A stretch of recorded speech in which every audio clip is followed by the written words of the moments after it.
this in plenary. And then I think one difference of our committee report when compared to the GAB this time is we took out the AKAP. Yes, Mr. AKAP. President. Opo. Andito naman yung ating LBRMO na may institutional memory. Last year ba yung AKAP ay kasama sa GAB o hindi? May we know, Madam, Chairwoman? Hindi po kasama sa GAB. Hindi nga kasama sa GAB.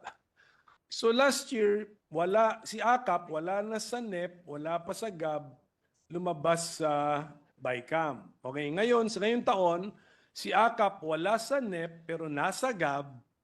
Tapos, so improved. Actually, if you look at the basic facts, improved ang situation ni AKAP because it's now part of GAB.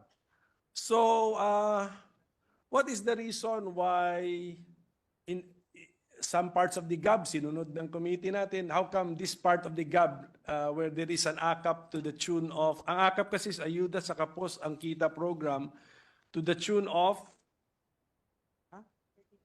39 billion. So, on that point, hindi tayo nag-agree sa GAB. May we know the reasoning of the committee? Mr. President, this is also in deference to the Vice Chair of the Committee on Finance for the DSWD. When I spoke to her about this, what she said is she would like to discuss further and to look into what really is the report on the progress of AKAP. Who has it been disbursed to? Is it really necessary or is this already part of a redundant program that can be rationalized? So, hindi po nangangahulugan na i-retain o tatanggalin natin. Kasi pagdating po sa plenary at saka yung mga submissions ng mga amendments, doon natin makikita paano na-justify ng Finance Vice Chair yung pagtatanggal o pagbabalik nitong AKAP na to? Yung 39 billion pesos na budget for a program, mas malaki po yan sa budget ng ibang departments? Tama po? Tama po. Tama po. Actually, mas malaki siya sa Department of Foreign Affairs, Mr. President. Tama po? Tama po ba? Kahit po sa budget ng Congress, mas malaki po yan. Kaya nga po, wag sa atin, wag natin i-compare sarili natin. Let's say sa Department of Foreign Affairs. mas Tama? malaki. Alam niyo po, talagang nagulanta nga ang marami dahil nga, syempre hindi naman barya-barya lang ito. Ngayon, kung talaga namang nakakatulong, kailangan malaman din natin, no? Paano ba ito nakatulong? Ito ba ay kailangan o umulit lang sa isang programa na pwedeng doon na lang natin ilagay imbis na dito? So, yun po yung mabuti rin maringgan pagdating sa budget ng DSWD.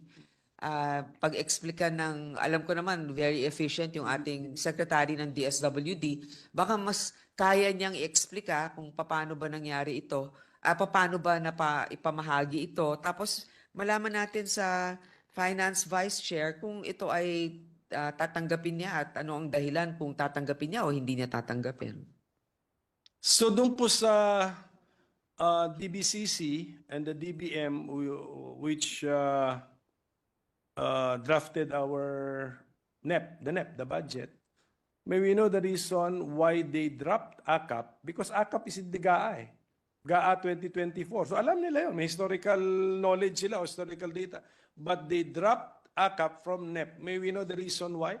What is the economic manager's thinking, Mr. President? To also guide us.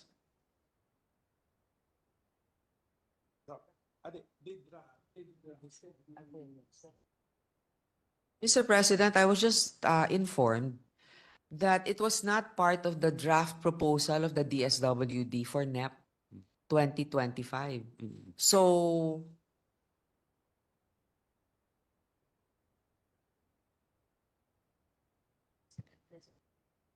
Hindi kasi paakyat yung wala nga sa DSWD. So, Sa GAB, dinagdag po ito. Ah, okay, so ibang process po yun. Okay po.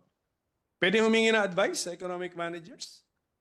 Is this expenditure, 39 billion peso expenditure, a wise expenditure?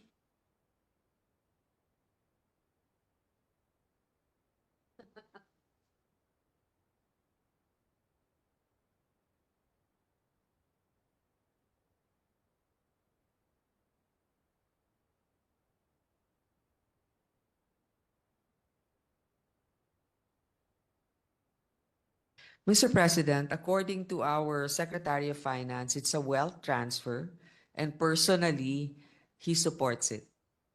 But we will take this up more in detail when the DSWD budget is being tackled. Because yun na nga, it's a wealth transfer, but because of lack of particulars, we are not clear on who we are transferring that amount to, Mr. President.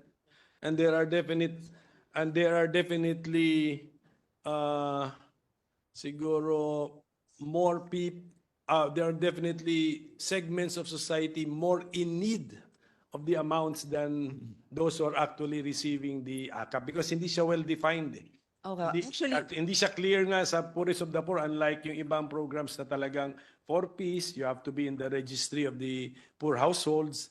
Ito, subject to. I think, ganun, anyway, wala naman siya sa committee report natin, but if ever if the amount will be restored, then kasama niya yung mga special provisions na kadikit niya hindi rin clear doon who will be the recipients of AKAP. That's the I agree.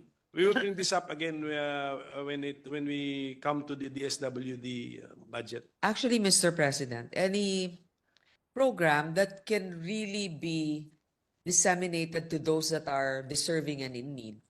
Any time that the government has extra cash or the capability to support them, we support it as long as it's something that is sustainable. And I understand and I agree with the minority leader that let us see what the criteria really is and who were the beneficiaries of this. Kasi sino ba yung nagsabi? Depende kung sino ka naka-standby sa munisipyo, yun lang yung Yes, so- nagbibigyan, di ba?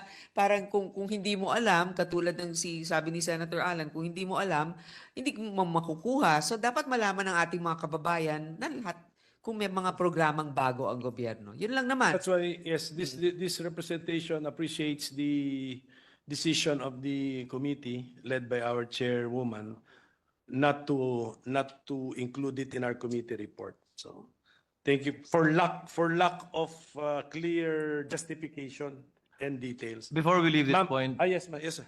with the permission of the minority leader, for the record, may I ask, ang English ba ng ayuda wealth transfer?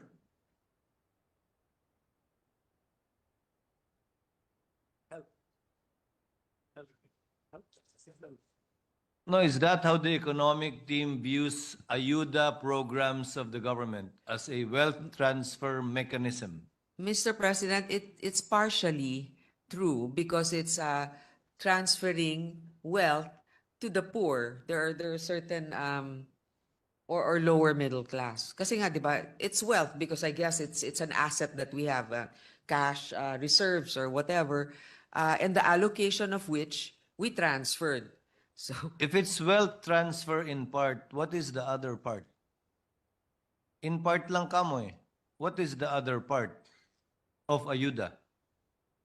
If it's not just wealth transfer.